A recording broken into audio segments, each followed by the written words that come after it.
গত ৫ আগস্ট সোমবার দুপুর ২:৩০টার দিকে শেখ হাসিনা বাংলাদেশের প্রধানমন্ত্রী থেকে পদত্যাগ করে তার ছোট বোন শেখ রেহানাকে সঙ্গে নিয়ে ভারতের উদ্দেশ্যে রওনা দেন। ৪টার দিকে জেনারেল ওয়াকার বলেন, প্রধানমন্ত্রীর পদ থেকে শেখ হাসিনা পদত্যাগ করেছে, এখন আলোচনার মধ্যে অন্তর্বর্তী সরকার গঠন করা হবে।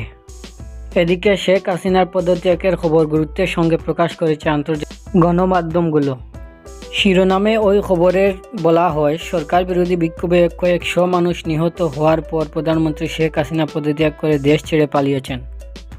সাবেক প্রধানমন্ত্রীর পদত্যাগের পর তার দলের এমপি মন্ত্রীরা পালানোর চেষ্টা করে।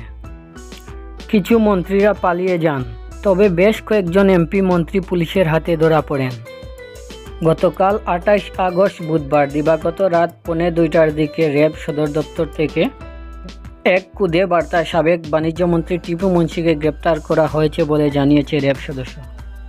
ওই র্যাব সদস্য বলেছেন, বৈষম্য বিরোধী ছাত্র আন্দোলনের কর্মসূচি চলাকালে গুলিবিদ্ধ হয়ে শ্রমিক মুসলিম উদ্দিন মিলন নিহতের ঘটনায় দায়ের করা মামলায় গুলশান ১-এর একটি বাসা থেকে টিপু মুন্সিকে গ্রেপ্তার করা হয়।